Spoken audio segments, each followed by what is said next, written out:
The day I found out my sister was pregnant, I was the one who drove her to the clinic. Not my mom, not her boyfriend, me. I was 22, working double shifts at a physical therapy office in Columbus, and she called me crying from a CVS parking lot at 10 at night. I didn't think twice. I got in my car, drove 40 minutes, and sat with her in that fluorescent-lit waiting room until almost midnight. Then I drove her home, made her toast, and slept on her couch because she asked me to. I'm not telling that story to make myself sound like a saint. I'm telling it because it's where this story really starts, not the day of my baby shower. Not the day my sister texted me from a rooftop bar in New Orleans with a drink in her hand. It started years before that, in the pattern of who I was expected to be in my family, and who I was expected to keep showing up for, no matter what. My name is Aubrey. I'm 31 now. I have a husband named Peter, a German shepherd named Walt, and a house in a quiet neighborhood outside Cincinnati that we have been slowly fixing up since we bought it 3 years ago. The guest bathroom still only has primer on the walls. We keep saying we'll get to it, and 4 months ago I was 30 weeks pregnant with our daughter. Her name is June.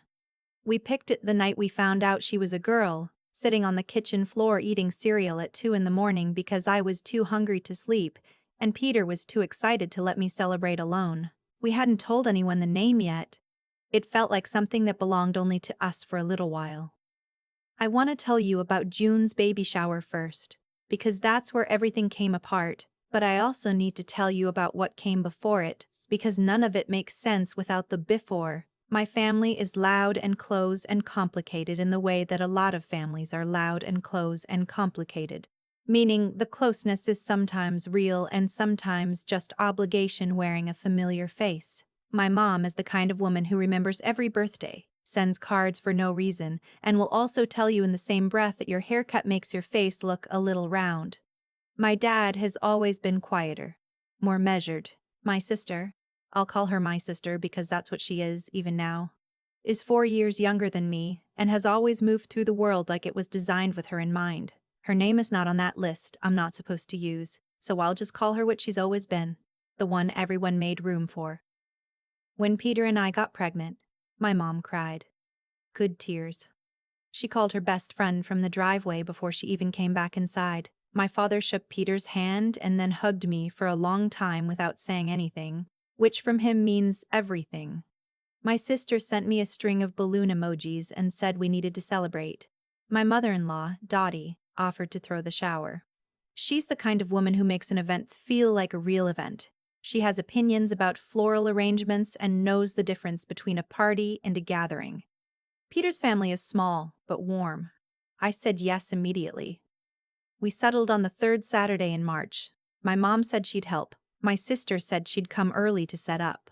We picked a venue, a little garden space that Dottie knew through her church, the kind of place with white string lights and a porch you can actually stand on.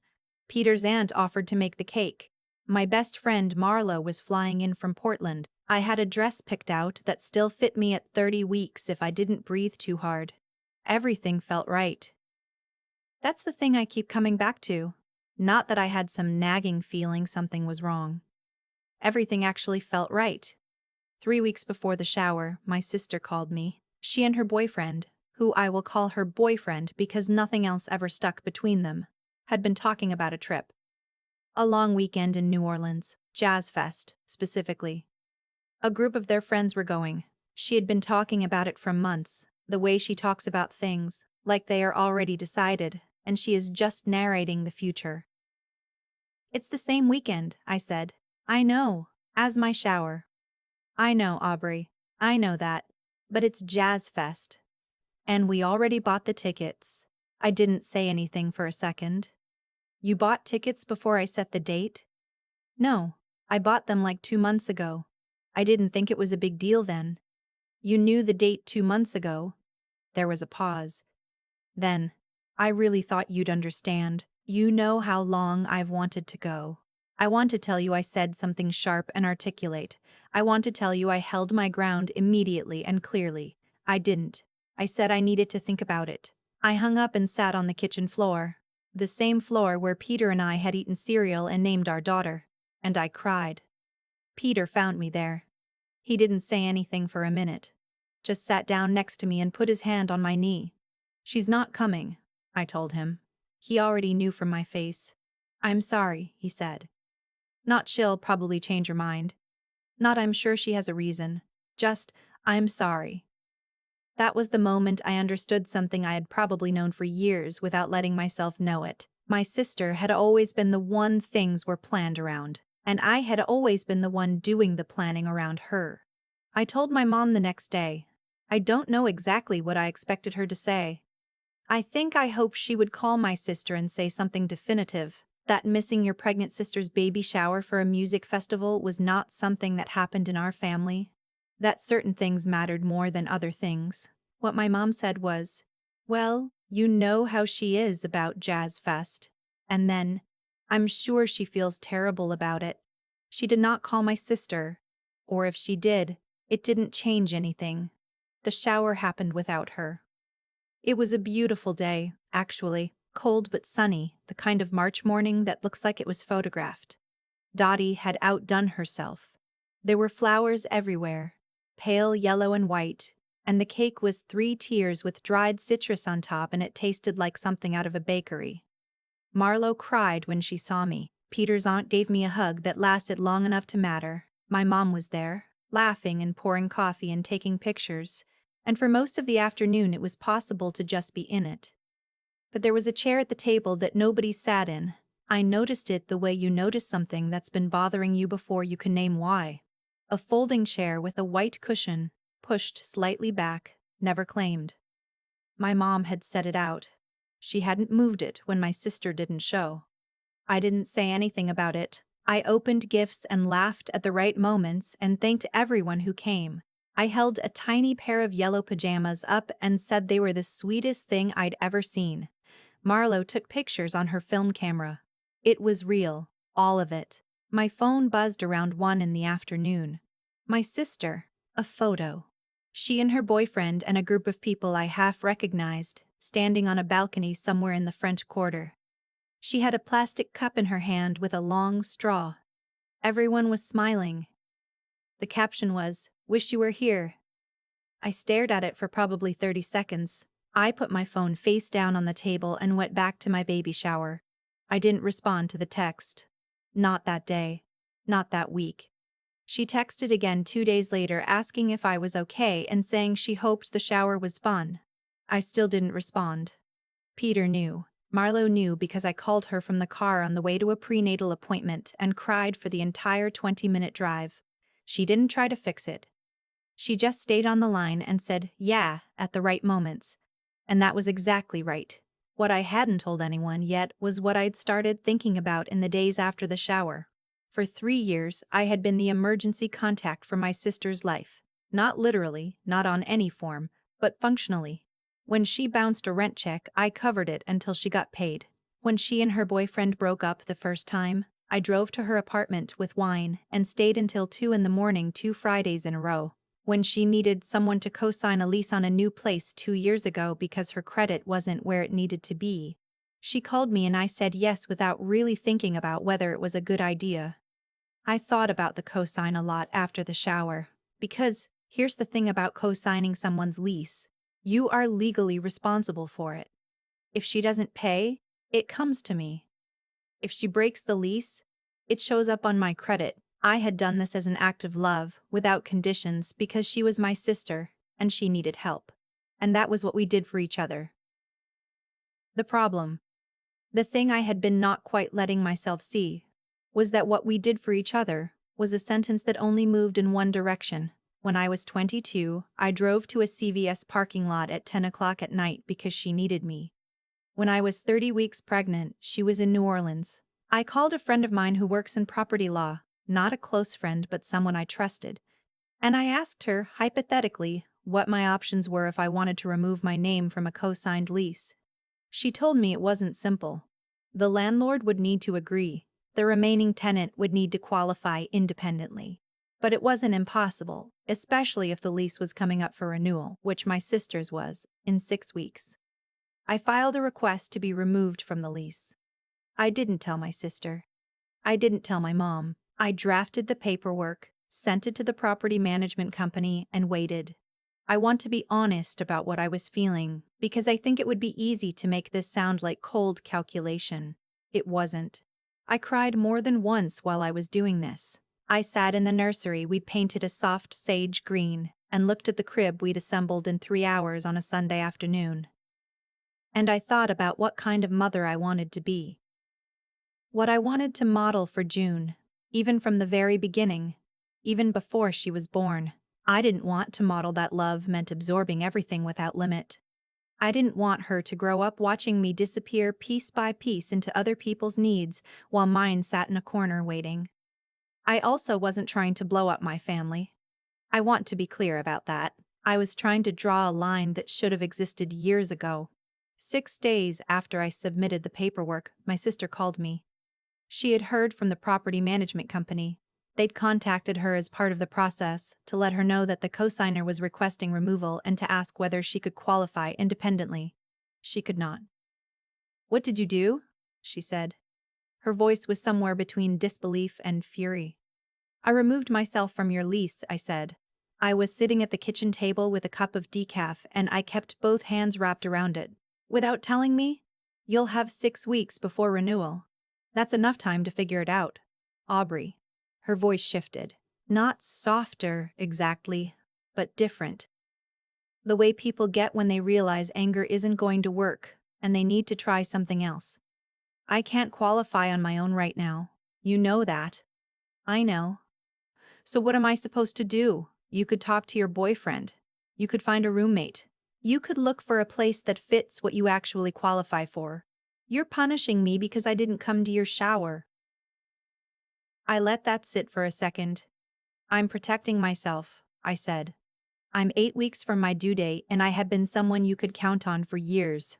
I'm not ending that. I'm just making sure the same thing is true in the other direction before I bring a baby into my life." She hung up. My mom called an hour later. I told her what I'd done and why. I tried to be calm and direct. I was not perfectly calm, my voice shook a little in a few places. But I said what I had been carrying for years, that I had shown up for my sister in ways nobody ever noticed because they were supposed to be invisible, that the shower had made something visible that I couldn't make invisible again. My mom was quiet for longer than I expected. Then she said, "You could have talked to her first." "I've been talking," I said. "For years." Another silence. "She doesn't have anywhere to go, Aubrey. She has 6 weeks and a boyfriend and options I didn't have when I was driving to CVS parking lots in the middle of the night." I don't know if that landed the way I meant it. My mom didn't respond to it directly.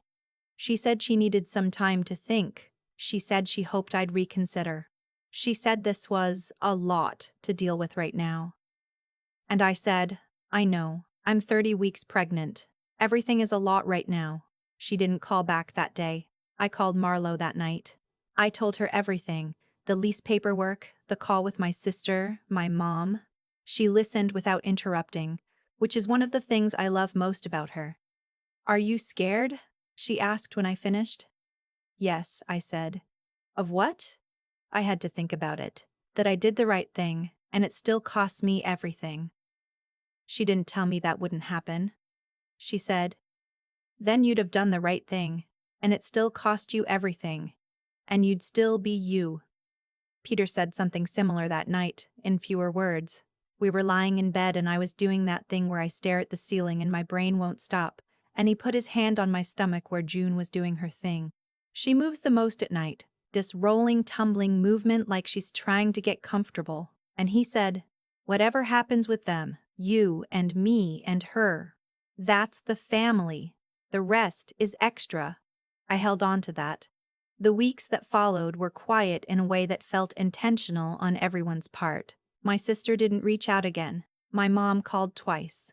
Once to check on me medically, which felt like neutral territory, and once to tell me that my sister had found a roommate and was going to be okay with the lease situation. She said it neutrally, like she was reporting weather. "I'm glad," I said, and I meant it. I hadn't wanted her to have nowhere to go. I had wanted her to have to figure it out herself for once.